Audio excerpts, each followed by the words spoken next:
এ দুনিয়ার মুসলমান,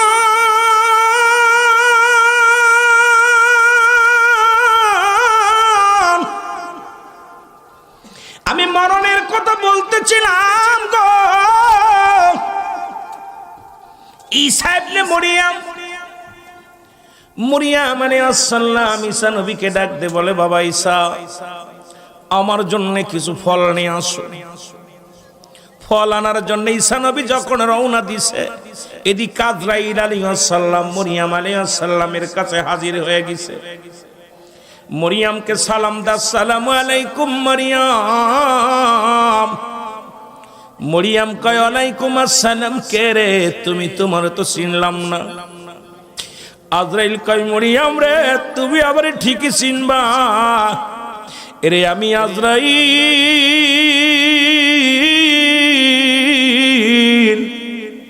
প্রতিটা মানবের দ্বারে আমি আসি, আমি আজরাইল।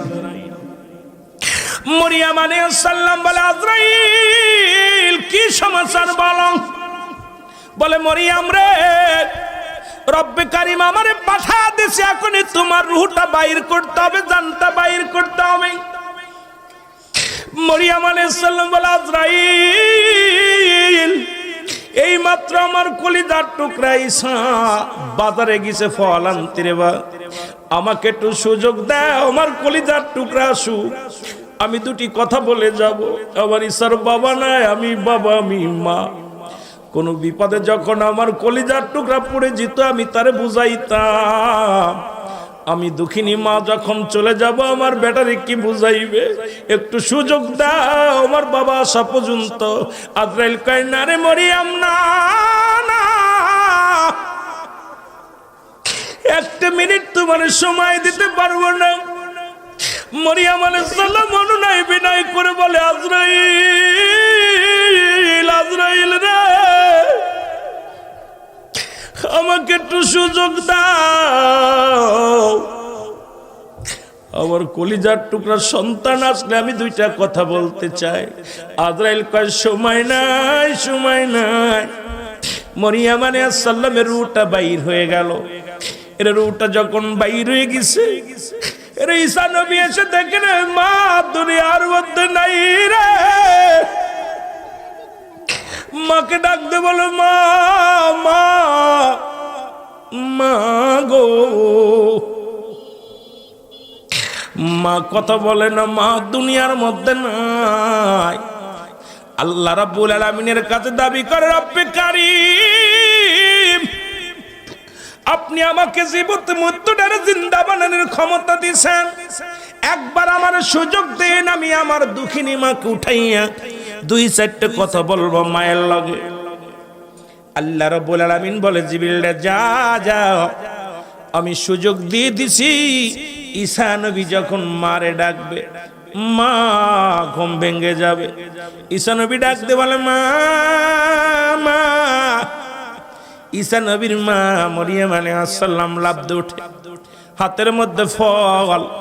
কয়, বাবারে আমার জন্য ফল আনছো? কয়, মা, আর দুনিয়ার ফল তোমার নসিবে নাই, আর জীবনে খাইতে পারবা না, দুনিয়ার ফল তোমার জন্য শেষ হয়ে গেছে। মা, আগে বলো গো মা, তোমার সনে আজরাইল আলাইহিস সালাম কি রূপ ব্যবহার করেছে? মরিয়ম আলাইহিস সালাম ডাকতে বলে, আজরাইল, বাবা মরিয়ম, বাবা ঈসা রে, আজরাইল আমার সনে কি ব্যবহার করেছে শোন। তোরে দুনিয়ায় আনতে যত কষ্ট হয়েছিল, এর চাইতে দ্বিগুণ কষ্ট আমার হয়েছে। মনে হয়েছিল আমার কলিজাটা, জীবিত মানুষের কলিজাটা ভিতর থেকে টান দিয়ে বাইর করেছে। আমার গায়ের সমস্ত চামড়াগুলো জনে হয় খুলে নিয়ে গেছে। এত পরিমাণ কষ্ট আমি অনুভব করেছি। আরে আল্লাহ রাব্বুল আলামিনের দরবারে আজরাইল, আমার মুসলমান ঈসা নবী ডাক দে বলে, আল্লাহ, আমি তো একজন নবী, আমার মা জননী একজন নবীর মা। রব্বে কারীম, তুমি তোমার আজরাইল আমার মায়ের সঙ্গে কেমন ব্যবহার করলো? মায়ের মৃত্যু যন্ত্রণা, অনেক কষ্ট হয়েছে, আমার মা কষ্ট পেয়েছে। আজরাইল, আল্লাহ ডাক দে বলে, আজরাইল রে, তাড়াতাড়ি যা, আমার ইশারে জানায় তার মায়ের কেমন মৃত্যু হয়েছে। আজরাইল আলাইহিস সালাম এসে সালাম দেয়, আসসালামু আলাইকুম নবী, ঈসা নবী গো। ঈসা নবী ওয়ালাইকুম আসসালাম। জিবরিল আমিনও খাড়া, আজরাইলও খাড়া, ডাক দে কয় হুজুর আমার আপনার মায়ের মৃত্যুটা কেমনে হয়েছে শোনেন। সন্তান যখন মায়ের বুকে দুধ খাইতে খাইতে সন্তান যেমন ঘুমায়া যায়, তদ্রূপ আপনার মায়ের রুটা বাইর করেছি, শুধু মাথার উপরে হাতখানা রেখেছিলাম, কোনো কষ্ট দিই নাই, কোনো দুঃখ দিই নাই, কোনো যন্ত্রণা দিই নাই। আর ঈসা নবীর মা ডাকতে বলে, বাবা ঈসা রে, এই মরণ যদি এত কঠিন হয় রে, আরে এত সহজে মৃত্যু যদি এত কঠিন হয়, বাবা ঈসা রে, যারা মরণের সময় পায়খানা করে দেয়, প্রস্রাব করে দেয়, মরণের সময় যাদের চোখ দুটি বড় বড় হয়ে যায়, মরণের সময় যাদের জিহ্বাটা বাইর হয়ে যায়, একটা অঙ্গ পড়ে যায়, হাত পা বেঁকা হয়ে যায়, তাদের মরণটা কত কঠিন হয়। জোরে জোরে চিল্লায় বলা যাবে না আল্লাহু আকবার। বাবারে, এই মৃত্যু যদি এত করে ইমানদারের মৃত্যু হয় কেমনে জানেন? আটা গুলায় খামির বানান, এই মেয়ের ছেলে দেখবেন আটা গুলায় একটা খামির বানায়, খামিরদের রুটি বানায়। এই খামিরের ভিতরে যেমন চুল পলি যেমন টানদে বাইর করলে অনায়াসে বাইর হয়ে যায়, ইমানদারের মৃত্যুটা ঠিক সেমনি হয়। আর ইমানদারদের জন্য প্রস্তুতি আছে। আল্লাহ কয় বিসমিল্লাহির রাহমানির রাহিম উইদ্দাত লিল মুমিনিন। আল্লাহ কয় মুমিন মুত্তাকিনদের জন্য আমি আল্লাহ প্রস্তুতি করে রাখছি 8টা জান্নাত। কয়টা জান্নাত? জোরে বলেন কয়টা? আস্তে কইতে না, জোরে কইবেন। লাগবে না আপনাদের জান্নাত? লাগবে না? জান্নাতে যাইতে চান না? তো কথা বলেন না কেন? মুমিনদের জন্য, মুত্তাকিনদের জন্য রব্বে কারীম একটা নয়, দুটি নয়, 8টা জান্নাত প্রস্তুতি করে রাখছে। কয়টা? 8টা জান্নাত। এই জান্নাতে যাবে একমাত্র ইমানদারেরা, মুমিনেরা, মুত্তাকিনেরা জান্নাতে যাবে। ও দুনিয়ার মানুষ, ইন্তেকালের পর আমি যদি শুধু মরণ নিয়ে পড়ে থাকবে, সময় শেষ হয়ে যাবে। মৃত্যুর পরের বিপদ হলো মানুষের কবর। জোরে জোরে চিল্লায় বলা যাবে না আল্লাহু আকবার। এরে আজ না হয় কাল তুমি যাইবা কবরে, মরার পরে দেখবে চেয়ে গো তোমার সবই রইল পড়ে, মরার পরে দেখবে চেয়ে গো। বলো মরার পরে, আরো যদি বলে না আজ না হয় কাল তুমি, আজ না হয় যাইবা কবরে, মরার পরে দেখবে চেয়ে গো তোমার সবই রইল পড়ে, যাবার বেলায় দেখবে চেয়ে। দাদাই গেছে, বাবাই গেছে, কেউ আসলো না ফিরে, তোমার তো যাইতে হবে রে যেদিন আজরাইলা শিবে, তোমার তো যাইতে হবে রে। বলো আজ না হয় কাল তুমি, আজ না হয়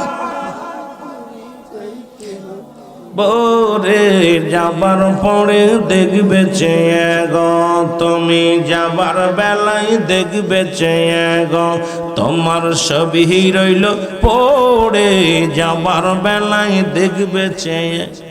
ঘর করলাম, বাড়ি করলাম, সবই যাইবা রে, জায়গা করলাম, জমি করলাম, সবই যাইবা রে, তোমার যাইতে হবে গো ভাই অন্ধকার কবরে, তোমার তো যাইতে হবে রে। বলো আজ না হয় কাল তুমি, আজ না হয় যাইবা কবরে মরার পরে দেখবে চেয়ে গো, আয় হায় যাবার বেলায় দেখবে চেয়ে গো, তোমার সবই রইল পড়ে যাবার বেলায় দেখবে চেয়ে গো। সব কিছু পড়ে থাকবে, ছেলে মেয়ে পাশে বসে কত বিনায় বিনায় কানবে, বিবি কানবে, স্ত্রী ছেলে মেয়ে কানবে, ভাই কানবে, বন্ধু কানবে, কেউ সাথেও যাবে না, কেউ রাখার জন্য চিন্তা করবে না। হয় 2 ঘন্টা পরে নাই, 2 দিন পরে নাই, 1 দিন পরে বিদায়ের সবাই দিতেই হবে। আজকে মারা গেলে আগামীকাল সকালে মৃত্যুর জন্য প্রস্তুতি হবে, দেওয়ার জন্য, কবর দেওয়ার জন্য। জোরে বলেন ঠিক কিনা? আমার ভাইয়েরা, আমার বন্ধুরা, আমার যে কথাগুলো বলি দিলের কান্ডা লাগা শোনো। 2 নাম্বার বিপদ হলো মানুষের কবর। কবর বলতে বোঝায় মানুষের মৃত্যুর পর থেকে শুরু করে কিয়ামত পর্যন্ত জগৎটাকে বলা হয় কবরের জগৎ। কিসের জগৎ? জোরে বলেন কিসের জগৎ? কবরের জগৎ। এখন মুসলমান বলতে অনেকে আগুনে পোড়ায় শেষ করে দেয়, যেমন হিন্দুদের অনেক সময় আগুনে পোড়ায় বর্ষ করে দেয়। যাদের আঙ্গুর কুমিরে খায়, যাদেরকে মুসলমান এই দুনিয়ার মধ্যে বাঘ ভাল্লুকে খায়, তাদের কবর কোথায়? এক কথায় কবর বলতে বোঝায় মানুষের বিদায়ের পর থেকে মুসলমান মৃত্যুর পর থেকে কিয়ামত পর্যন্ত জগৎটাকে বলা হয় কবরের জগৎ। এই দুনিয়ার মানুষ শুনে নাও, এই কবরে যেদিন শোয়াইবে, কবরে শোয়ানোর পর একজন ফেরেশতা কবরে আসবে, তার নামটা হলো নোমান ফেরেশতা। জোরে বলেন আল্লাহু আকবার। আপনারা অনেকেই জানেন কবরে শোয়াইলে মুনকার নেকির আইব। না না, মুনকার নেকি আইব পরে, মুনকার নেকির আগে আইব নোমান ফেরেশতা। ডাক দিয়ে উঠাইবে, আপনার কবরে আসিয়া ডাক দিয়ে উঠাইবে, ওঠো বান্দা ওঠো, এ মাওলানা সাহেব ওঠো, এ মুসলমান শুনে নাও, এ মুফতি মুসলমান হুসাইন আহমেদ সবুজ মিয়া ওঠো, এ সিরাজুল ইসলাম ওঠো, আশিকুর রহমান সাহেব ওঠো। লাভ দৌড়বে, উঠিয়া 2খানা কাগজ আনবে হাতের মধ্যে। গভীর লম্বা আলোচনা অত লম্বা করতে পারবো না রে বাবা। 2খানা কাগজ থাকবে নোমান ফেরেশতার হাতের মধ্যে। ডাক দে বলে, বান্দা ও বান্দা উঠে না, ওঠো, তোমার রূহ দিছে রব্বি কারীম।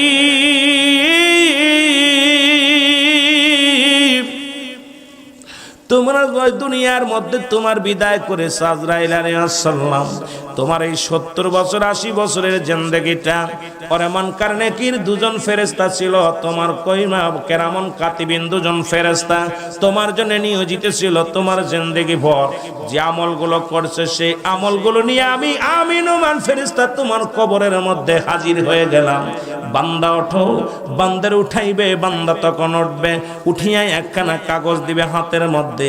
নেকির কাগজটা আগে হাতের মধ্যে ধরায়া দিবে। বান্দা দেখবে 40 বছর, 50 বছর, 80 বছর, 100 বছর পরে কত রাকাত নামাজ পড়ছি, কত জায়গা সত্যের কাজ করেছি, ভালো কর্ম করেছি, কোরআন হাদিসের মাহফিলে বসেছি, দান ধ্যান করেছি। বান্দা দেখি আবার আফসোস থেকে ফেরেশতা ডাকতে বলবে, বান্দা শোনো, দেরি করো না, এটা লিখে দাও, যার যার আমল নামা তার লেখা লাগবে গো। ওদিন বলতে পারবেন না আমি নিরক্ষর, আমি লিখতে পারি না, আমি টিপসই দিব, টিপসই চলবে না। ওদিন যার যার আমল নামা তার লেখা লাগবে।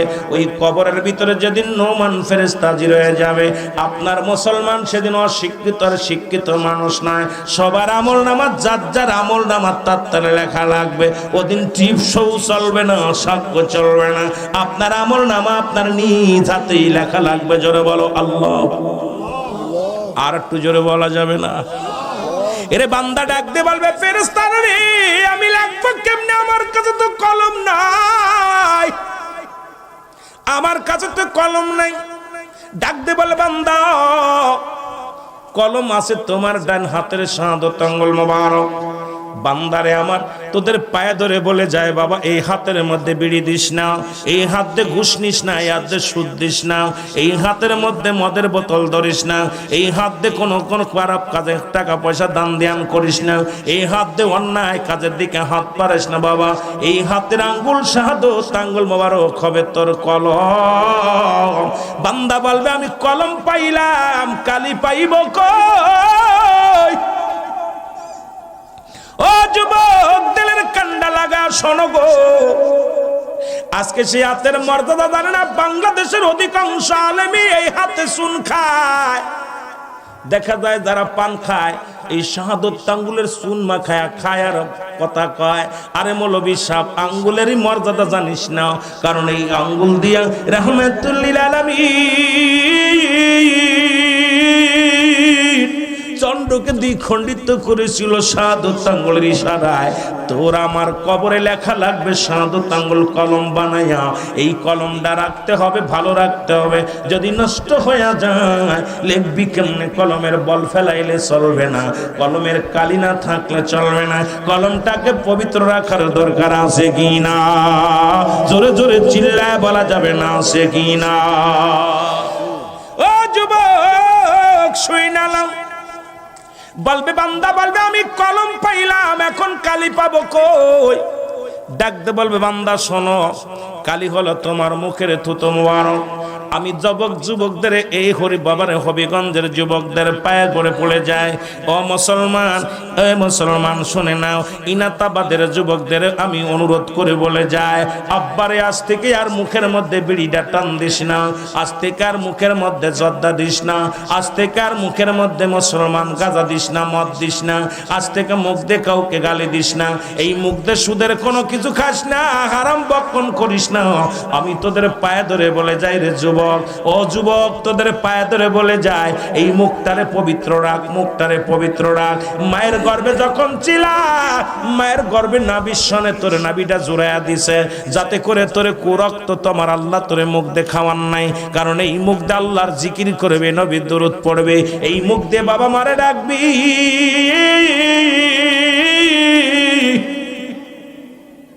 যুবক রে, তোদের হাতে ধরে বলে যায়, পায়ে ধরে বলে যায়, আজ থেকে আর মাদক সেবন করিস না, গাজায় টান মারিস না, মদের প্যান্ডেলে যাস না, বিড়ির প্যান্ডেলে যাস না রে যুবক। যুবক এই মুখটারে ভালো রাখ, মুখটারে পবিত্র রাখ।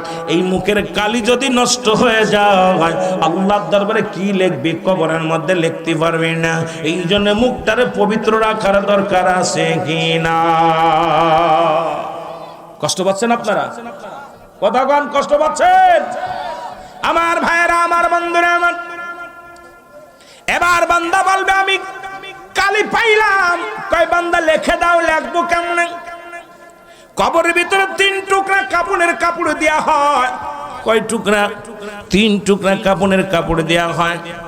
কাপড়ের কাপড় প্রথম টুকরা খুলে নিবে, নিয়া বলবে বান্দাই নাও। 3টা কাপড় দেয়া হয়। প্রথম কাপড়ের কাপড়টা খুলে নিয়ে বলবে বান্দাই নাও কাগজ। সেকেন্ডের মধ্যে লেখা হয়ে যাবে, মিনিটের মধ্যে, সেকেন্ডের মধ্যে কম্পিউটারের মধ্যে ভালোটা লেখা হয়ে যাবে। নোমান ফেরেশতা হাত থেকে টান দিয়ে খুলে নিবে, নিয়ে বলবে বান্দা এবার লেখো। কি লেখো? এবার একটা কাগজ ধরাইয়া দিবে।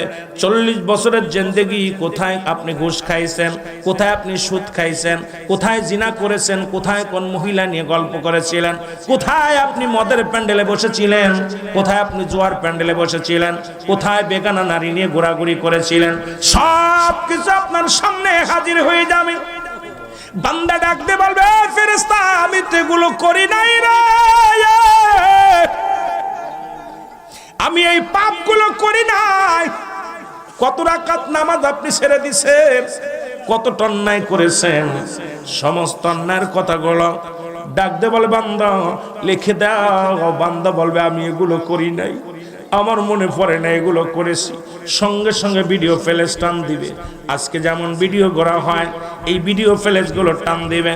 টান দিয়ে ও বান্দা শুনে নাও, এবার দেখা দিবে কত মাস, কত বছর, কত সেকেন্ড, কত তারিখে, কোন সময় তুমি অন্যায়টা করেছিলে, সব সামনে হাজির হয়ে যাবে। বান্দা তখন চোখের পানি ছেড়ে অজানা নয়নে কানবে। কেঁদে লাভ হবে না রে বান্দা, চিৎকার মেরে কানবে, লাভ হবে না কেঁদে। বলবে বান্দা লেখো। ডান দিক থেকে চাপ দিবে মাটিগুলো, ডান দিকের আড্ডিগুলো বাম দিকে চলে যাবে। বাম দিক থেকে চাপ দিবে, বাম দিকের আড্ডিগুলো ডান দিকে চলে যাবে। উপর নিচে দিকে এত জোরে চাপ মারবে। ও যুবক দিলের কান্ডা লাগা শোন, যুবক রে, একটু দিলের কান্দা লাগা আসু।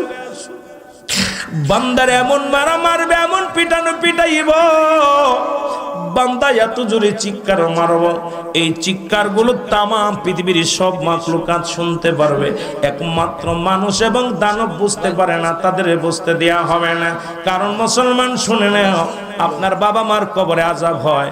আপনার যদি বিশ্বাস না হয়, বাড়ি যাবেন, বাড়ি যায় আপনার বাবার কবরের পাশে একটা গরু বানবেন, একটা ছাগল বানবেন, সুন্দর খাবার দিবেন, খাবার দিয়ে আড়ালে দাঁড়ায় থাকবেন, দেখবেন আপনার ওই গরুটা রশি ছিঁড়াছিঁড়ি করবে, চোখ দিয়া দর দর করে পানি ছেড়ে দিবে, টালুমালু তাকাবে। কারণ একমাত্র মানুষ এবং দানবকে আল্লাহ বুঝতে দেয় নাই কবরে আযাব। সমস্ত প্রাণী কবরে আযাব বুঝতে পারে রে মুসলমান। বলতেছিলাম, কবরের আযাব একমাত্র মানুষ এবং দানব বুঝতে পারে না।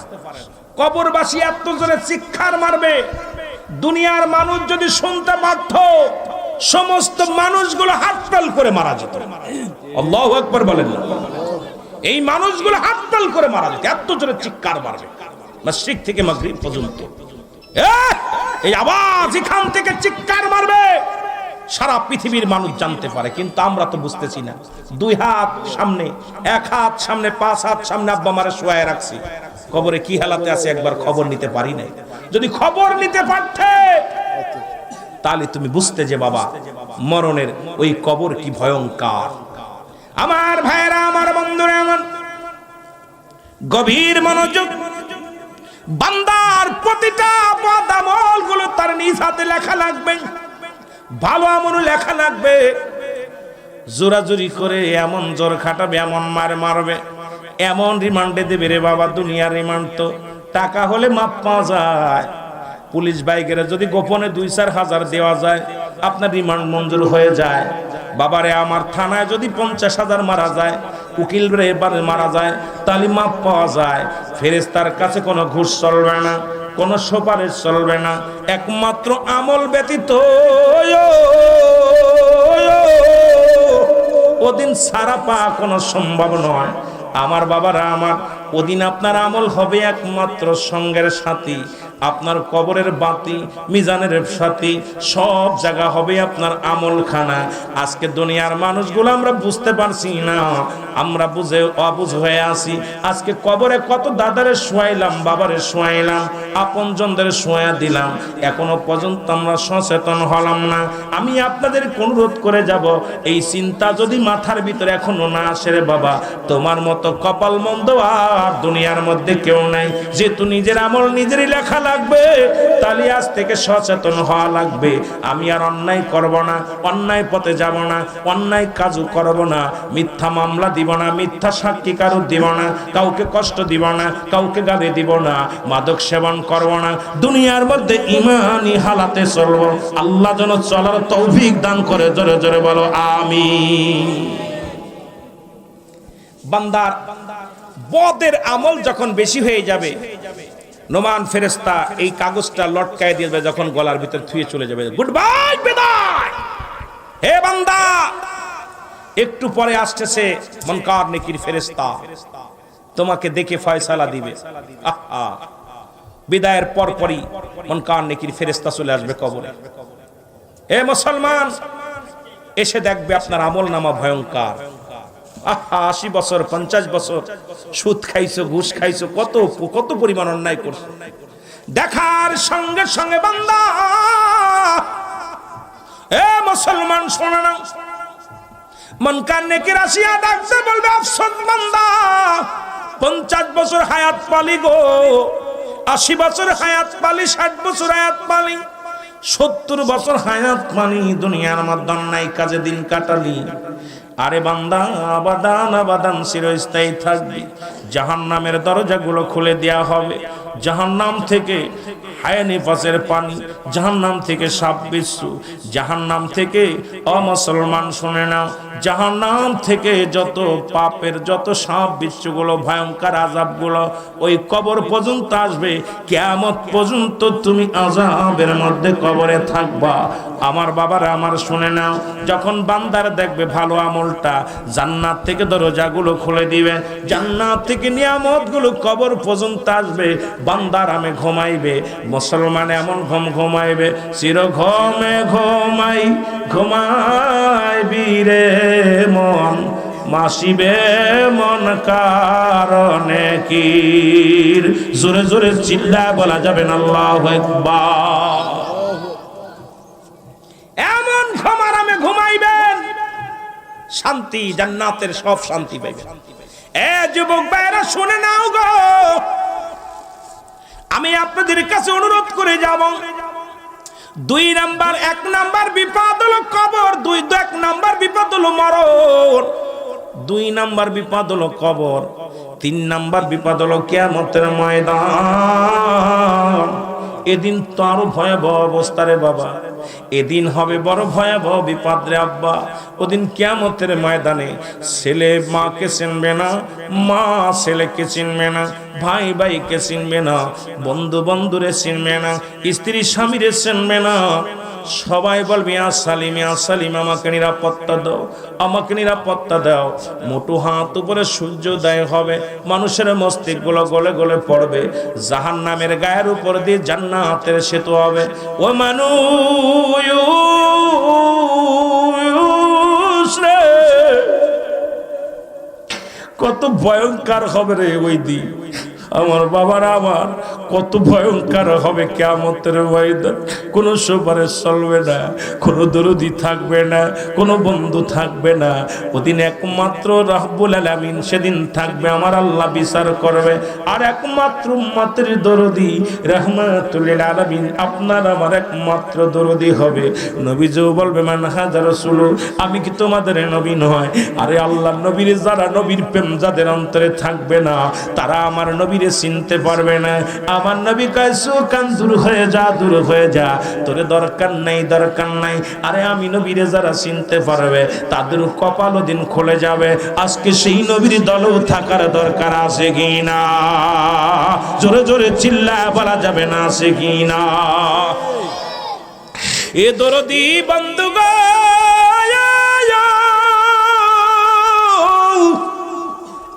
মানুষের মস্তিষ্ক গুলো গলে গলে জমিনের মধ্যে পড়বে গো। কেউ সাঁতার কাটবে, কেউ না গলা পানির মধ্যে দৌড়াইবে। বান্দা বলতেছিলাম ওদিন সব মানুষগুলো দৌড়াইবে, দৌড়ায়া দৌড়ায়া চলে যাবে কোথায়? আদম আলাইহিস সালামের কাছে। আদম বলবে আমি না চলে যাই ঈসার কাছে। ঈসা বলবে আমি না চলে যাও কার কাছে? ইব্রাহিমের কাছে। ইব্রাহিম কয় আমি না চলে যাও মুসা নবীর কাছে। মুসা নবী কয় আয় উম্মতিরা রে, তোরা কেন কান্দিস? আমি মুসাই তো পেরেশানিত আছি। যাও যাও, উম্মতের দরদি রাহমাতুল লিল আলামিন কান্দেছে উম্মতের প্রেমে। জোরে জোরে চিল্লা বলা যাবে না মারহাবা। ওরে আমরা গুনাহগার গনবী, আমরা গুনাহগারে বলো, আমরা গুনাহগার গনবী গারে নবী গো। সালাতু সালাম জানাই, সালাতু সালাম জানাই আপনার উপরে ও নবী গো, ও নবী ও।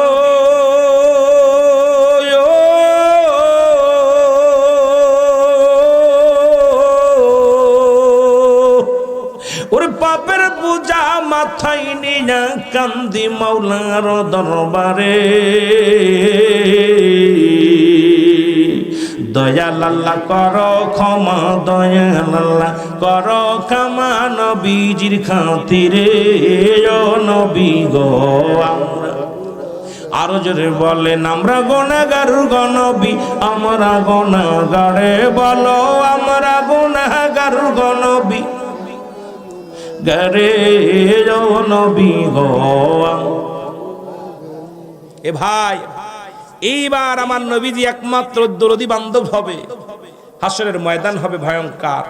বান্দাগুলো ছুটে চলে আসবে কোথায়? ওই জাহান্নাম। বাবারে আমার, ওই জাহান্নাম, জান্নাত পার হবে, জাহান্নামের উপর দিয়ে সেতু হবে, মানুষগুলো কেটে কেটে পড়ে যাবে, মানুষগুলো এমন কান্না জড়িত হবে, জাহান্নাম পালাবে। জাহান্নামের গায়ে 70,000 রশি লাগানো, এক একটা রশির মধ্যে 70,000 ফেরেশতা ধরে টানবে। এরপরে জাহান্নাম পালাবে।